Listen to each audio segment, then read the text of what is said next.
श्री परमात्मने नमः। श्री गणेशाम्बा गुरुभ्यो नमः। श्री सरस्वत्यै नमो नमः। श्री वेदपुरुषाय नमो नमः। ॐ ध्येयः सदा सवित्र ध्येयः सदा परिभवग्नमभीष्टदोहम् तीर्थास्पदं शिवविरिञ्चिनुतं शरण्यं भृत्यार्तिहं प्रणतपालभवाधिपोतम् वन्दे महापुरुषते चरणारविन्दम्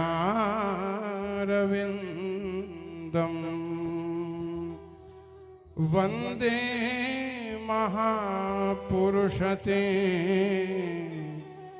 चरणारविन्दम्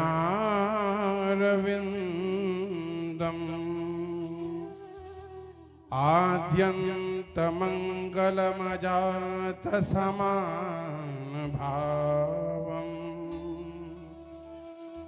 आर्यं तमीशमजरामरमात्मदेवम् पञ्चाननं प्रबलपञ्चविनोदशीलम् संभावये मनसि शङ्करमम्बिकेशम्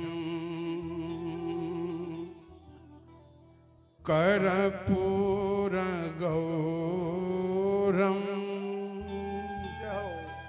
करुणावतारम्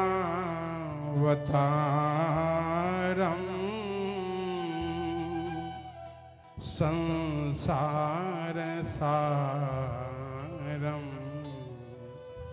भुजगेन्द्रहारं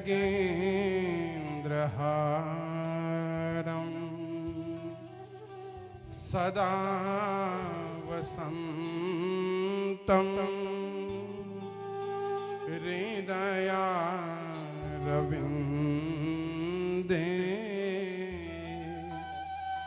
भवं भवानि सहितं नमामि।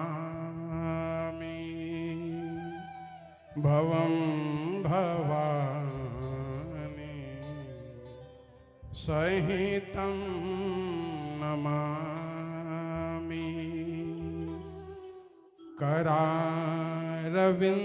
करारविन्देन पदारविन्दम्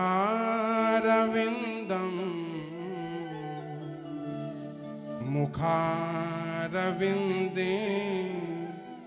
विनिवेशयन्तम् वटस्य पत्रस्य पुटेशयानम् बालं मुकुन्दं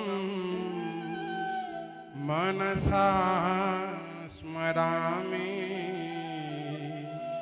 बालं मुकुन्दं मनसा स्मरामि। सर्वप्रथम मेरे परमाराध्य भगवान श्री केदारेश्वर के श्री चरणों में दास का दंडवत प्रणाम। भगवान श्री कृष्ण की वांगमय मूर्ति श्रीमद् भागवत जी के श्री चरणों में दंडवत प्रणाम करते हुए मेरे पूज्य गुरुदेव व्यास पीठ पे विराजमान पूज्य आचार्य श्री के चरणों में दास का दंडवत प्रणाम। मेरे साथ आए हुए केदारनाथ मंदिर के अधिकारी हमारे बड़े भाई श्री प्रदीप श्रीमाल जी को प्रणाम करते हुए हमारे गुरु भाई श्री सुधाकर उनियाल जी के श्री चरणों में बारंबार प्रणाम करते हुए पूज्य आचार्य वृंदों के श्री चरणों में प्रणाम करते हुए जो हमारे संगीतज्ञ हैं उनको भी बारंबार प्रणाम करते हुए मंडप पे आवाहित सभी देवी देवताओं को प्रणाम करते हुए गुरु जी ने मुझे 2 शब्द कहने को कहा है, लेकिन मैं मूढ़ अज्ञानी अकिंचन गुरुदेव के सामने में कुछ बोलने के लिए मेरे होंठ लड़खड़ा रहे हैं, क्योंकि सूर्य को प्रकाश दिखाना असंभव है और हम और आपका ये बड़ा सौभाग्य है कि आज हम पूज्य गुरुदेव के श्री मुख से कथा श्रवण कर रहे हैं। और मेरा भी ये पहली बार है जो सीधे प्रसारण से मैं आज गुरुदेव के श्री चरणों में बैठकर कथा सुन रहा हूँ। मेरी ये योग्यता नहीं है कि मैं गुरुजी के पास में इस चेयर में बैठकर के कथा सुनूं, लेकिन गुरु प्रसाद होता है। जिस प्रकार विश्वामित्र जी लक्ष्मण और श्री रामचंद्र जी के साथ सीता स्वयंवर में गए थे, तो उनको भी वही स्थान प्राप्त हुआ जो विश्वामित्र जी को प्राप्त हुआ। ये गुरु प्रताप है। गुरु प्रताप से आप रंक से राजा बन सकते हैं, गरीब से धनी बन सकते हैं और जीव से शिव बन सकते हैं। ये गुरु प्रताप है। हम सबका परम सौभाग्य है। ये बहुत साधारण बात नहीं है कि आज पूज्य गुरुदेव बद्री वन से आकर आपके यहाँ बुलंदशहर में इस कथा गंगा को प्रवाहित कर रहे हैं। गुरु जी साधारण व्यक्ति नहीं है। हम जानते हैं किस प्रकार आजीवन श्रीमन नारायण के श्री चरणों में आजीवन अनवरत रूप से सेवा की और जो अनुष्ठान का प्रताप है उनके जीवन में आज बुलंदशहर में आपके नगर में वो कथा गंगा को प्रभावित कर रहे हैं। ये आपका सौभाग्य है, हमारा सौभाग्य है। तो साक्षात इस कलयुग के वेद व्यास जी हम इनको कहें तो कोई अतिशयोक्ति नहीं होगी। ज्यादा बोल दिया। वो आप नहीं जान सकते प्रभु, लेकिन आपने इस विश्व को क्या चीज दी है वो आपके सभी भक्त जानते हैं। इसको कहने की आवश्यकता नहीं थी, लेकिन एक बात है, आपके चारों तरफ कथा रूपी गंगा तो बह रही है, लेकिन आपके सर के ऊपर अमृत वर्षा हो रही है गुरु जी के श्री मुख से जो कथा सुन रहे हैं।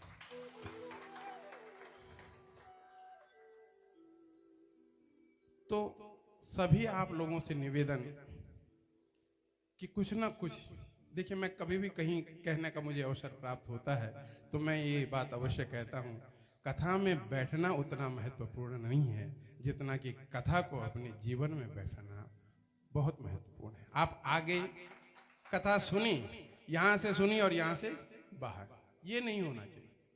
कुछ ना कुछ अंश जितना भी गुरुदेव ने इस सप्ताह यज्ञ में कहा, कुछ ना कुछ एक श्लोक, एक ऐसी बात जो जीवन में उतर गई तो आप 84 के फेर से उबर जाएंगे। कहते हैं, धर्मशास्त्र कहते हैं 4 प्रकार के वैराग्य बताए गए हैं और वो वैराग्य क्या हैं? क्षणिक हैं। कौन से वैराग्य? कहते हैं गर्भे व्याधौ श्मशाने च पुराणे यामतिर्भवेत् सा यदि स्थिरतां याति को न मुच्येत बंधनात्। 4 प्रकार के वैराग्य, लेकिन क्या है वो वैराग्य? क्षणिक हैं। कौन से वैराग्य? गर्भे, जीव जब माता के गर्भ में रहता है तो उसको इतनी पीड़ा होती है, इतना कष्ट होता है, वो सोचता है कि मैं इस नरक से कब बच पाऊं। लेकिन जब संसार में उसका जन्म होता है, वो माया के फेर में जब बनता है तो वो माया के चक्कर में फंस करके उसको लगता है इस संसार से बड़ा कुछ है नहीं। वही चीज व्याधो, बीमारी में दवाई खा खा के परेशान हो जाता है, सोचता है दवाई से अच्छा है कि मैं मर जाऊं। लेकिन फिर उसकी तबीयत ठीक होती है, माया में फंसता है, फिर से वही चक्कर, ये तेरा ये मेरा। तीसरा श्मशाने च, श्मशान में जब आप किसी शव यात्रा में जाते हैं तो कुछ क्षणिक समय होता है जब श्मशान वैराग्य प्राप्त होता है। तो तो लगता है जीवन तो क्षण भंगुर है। उस समय सभी लोग ऐसा बोलते हैं, पानी का बुलबुला है, ये ठोकर लग जाने से नाश हो जाएगा इसका। लेकिन जैसे ही चिता जली वैसे ही स्मशान से ऊपर आकर के फिर से वही, अरे मेरा ये कॉन्ट्रैक्ट उधर था, इसने पैसा नहीं दिया, मेरी बीवी ने ऐसा कर दिया, मेरे बच्चों ने ऐसा कर दिया, फिर वही माया का चक्र। और अंत में कहते हैं पुराणी या मतिर्भवे। सभी सुन रहे हैं कथा, इस समय आपके मन में यह है कि गुरुजी ने जो बोला यही सत्य है। भगवान नाम का स्मरण करना, भगवान का संकीर्तन करना यही सत्य है। लेकिन कथा पांडाल के बाहर गए, माया ने झगड़ा नहीं, ये सब चीज फुर हो गया। लेकिन कहते हैं सा यदि स्थिरताम याति, ये जीवन में यदि ये क्षणिक वैराग्य स्थिर हो गए, को न मुच्चेत बंधना, इस जन्म और मृत्यु के बंधन से कौन न मुक्त हो पाएगा। इसलिए जीवन में हर क्षण जिस प्रकार आप श्वास लेते हैं उसी प्रकार भगवत नाम का स्मरण करते रहना चाहिए। और क्या होगा, इस्कॉन के संस्थापक प्रभुपाद जी से किसी ब्रिटिश अंग्रेज ने प्रश्न किया कि भगवान आप तो हमेशा कहते हैं कि भगवान का नाम लेना चाहिए, राधा राम कृष्ण नाम, इससे क्या हो जाएगा। तो प्रभुपाद जी थोड़े समय के लिए चुप रहे और उसके बाद कहा, हे मूर्ख, क्या धृष्टता कर रहा है, कैसी बातें कर रहा है, अनावश्यक बातें। तो इन बातों को सुन करके वो अंग्रेज जो था क्रोधित हो गया, गुरुजी जी पे चिल्लाने लगा, गुरुजी कैसे बात। तो मैं यही समझाने के लिए आपको ऐसा बोल रहा हूं। यदि मैं आपको गाली देने, केवल गाली देने के लिए, गाली देने से आप अपना आपा खो करके क्रोधित हो जावें, तो भगवान नाम स्मरण करने से, भगवान की स्तुति करने से, वंदना करने से भगवान कैसे प्रसन्न न हुए। तो नाम की ये महिमा है, और नाम महिमा करने से, नाम जाप करने से क्या जीवन में प्राप्त होगा। विष्णुश्चक्र गदा प्रयाति पुरतः, शूले शिव पृष्ठतः, वामे पाशधरा प्रयाति वरुणो, चक्रिर्हरिर्दक्षिण। जो भगवान का नित्य स्मरण करता है, नित्य जाप करता है, भगवान नारायण चक्र लेकर उसकी आगे चलते हैं उसकी रक्षा के लिए। भगवान महादेव त्रिशूल लेकर उसके पीछे से उसकी रक्षा करने के लिए चलते हैं। वरुण पाश लेकर के बाएं भाग में उसकी रक्षा के लिए चलते हैं, दाएं भाग में इंद्र स्वयं वज्र लेकर उसकी रक्षा करने के लिए चलते हैं। इसलिए नाम की महिमा है। कलयुग केवल नाम आधार। तो भगवान नाम जो स्मरण करते हैं, मैं तो कहता हूं, माताओं को ये निवेदन करता हूं कि अपने बच्चों का नाम टिंकू, पिंकू, रिंकू ना रखा जाए।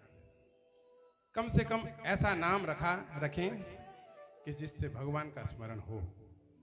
अजामिल की कथा सुनी होगी, गुरुजी ने सुनाई होगी, नारायण नाम था। तो उस नाम का क्या प्रभाव हुआ उसके जीवन में, ये आपको स्वयं पता है। कैसे प्रसन्न होते हैं भगवान। बोलते हैं हम इतने जाप करते हैं, इतना पूजा पाठ करते हैं, इतना सब कुछ करते हैं, फिर भी प्रसन्न नहीं होते। तो मुझे स्मरण नहीं हो रहा है, शायद श्रीमद् भागवत के चतुर्थ स्कंद के 31वें अध्याय में देवर से नारद और मैत्रेय जी का संवाद है। तो प्रश्न किया है मैत्रेय जी ने, तो उसका उत्तर देते हैं श्री नारद जी, किस प्रकार प्रसन्न होते हैं। दयया सर्वभूतेषु संतुष्ट्या येन केन वा, सर्वेन्द्रियोपशान्त्य च तुष्यत्याशु जनार्दनः। आशु तुष्य जनार्दनः, शीघ्र प्रसन्न होते हैं। आशु कहते हैं शीघ्र, जैसे आशुतोष शीघ्र प्रसन्न होने वाले भगवान शंकर, वही अर्थ में आशुतुष्य जनार्दना, दयया सर्वभूते, प्राणी मूत्र मात्र पे दया का भाव, उसके कल्याण का भाव। देखिए, सोमनाथ जी पर गजनवी ने 17 बार आक्रमण किया, सब जानते हैं। कितना सोना लेके गया, कितने खजाने लेके गए, गजनवी का नाम नहीं है, लेकिन आज भी सोमनाथ अडिग रूप से विद्यमान। सही बात है। देखिए, सनातन का अर्थ यही है, जो नित्य निरंतर है उसको सनातन कहते हैं। बाबरी मस्जिद बनी, टूटी, श्री रामचंद्र जी फिर से विद्यमान हो गए अयोध्या जी। संतुष्ट्यायेन केन वा, जितना मिले भगवान प्रसाद स्वरूप जितना आपको दें उतने में ही संतुष्ट रहना। इधर से व्यापार कर रहे हो, इधर से नौकरी कर रहे हो, इतनी की आवश्यकता नहीं है हमें। साईं इतना दीजिए जामे कुटुंब समाज, मैं भी भूखा ना रहूं साधु ना भूखा, इतना ही होना चाहिए और उसी में संतुष्ट रहना। और अपनी इंद्रियों पे निग्रह करके परमात्मा का भजन करना। इन तीनों चीजों से भगवान जनार्दन शीघ्र प्रसन्न होते हैं। आपने क्या कमाया क्या नहीं, सब यहीं रह जाएगा। क्या आभूषण पहने, क्या कपड़े पहने, एक अठन्नी भी आप अपने जीवन से नहीं लेके जा सकते। कोई लेके गया है आज तक? कोई भी नहीं लेके गया, सब यहीं छोड़ना होता है। धर्मशास्त्र कहते हैं, धनानि भूमौ पशवश्च गोष्ठा, भार्या गृहद्वारि जनैः श्मशाने, देहश्चितायां परलोकमार्गे,